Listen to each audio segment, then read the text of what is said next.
Hi friends, Siragadikka ஆசை சீரியலில் நாளைக்கு என்ன நடக்க போகலாங்கிறத பார்க்கலாம். வாங்க வீடியோக்குள்ளே போகலாம். நம்ம சேனலை இன்னும் சப்ஸ்கிரைப் பண்ணாதவங்க சப்ஸ்கிரைப் பண்ணிக்கோங்க.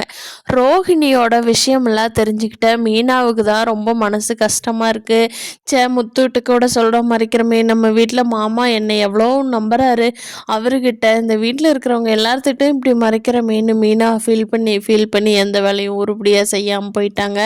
ஆனால் ரோஹிணி இதை பற்றி எந்த பிரச்சனையுமே இல்லாமல் சுற்றிக்கிட்டு இருக்காங்க. ரோஹிணிகிட்ட மீனா சொல்கிறாங்க, இனிமேல் நீ என்னை எது சொல்லியும் தடுக்க முடியாது, நான் எல்லார்த்திட்டையும் சொல்ல போகிறேன் அப்படின்னு மீனா சொல்கிறாங்க. அதுக்கு ரோஹிணி தன்னோட கதையெல்லாம் எடுத்து சொல்கிறாங்க.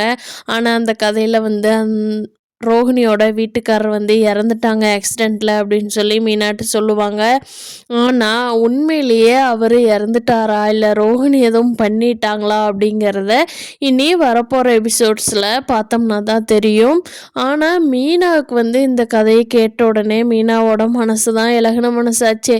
சரி பாவம் கிறிஷாவது நல்லா இருக்கட்டும் அப்படின்னு யோசனை பண்ணிக்கிட்டு குடும்பத்தில் இருக்கிறவங்ககிட்ட யாருக்கிட்டவுமே இன்னும் மீனா இதை பற்றி சொல்ல வரல. ஆனால் கண்டிப்பாக ரோஹிணி பற்றி சொல்கிறது தான் எல்லாத்துக்குமே நல்லது. மீனா ரொம்ப பாவப்பட்டு மறைச்சி வச்சுருக்காங்க. அது மீனாவுக்கே எங்காவது பேக் ஃபயர் ஆகாமல் இருந்ததுன்னா ரொம்ப நல்லது. இந்த ரோஹிணி எல்லாம் மாட்டி விட வரைக்கும் தான் சேஃப் எல்லாத்துக்குமே. பார்க்கலாம் ஃப்ரெண்ட்ஸுக்கு கதை எப்படி போக போகுதுன்னு சுவாரஸ்யமாக அடுத்தடுத்து என்ன நடக்குது அப்படிங்கிறத. இந்த வீடியோ பிடிச்சிருந்தா லைக் பண்ணிக்கோங்க. நீங்கள் என்ன நினைக்கிறீங்கன்னு கீழே கமெண்ட் பண்ணுங்கள். தேங்க்யூ.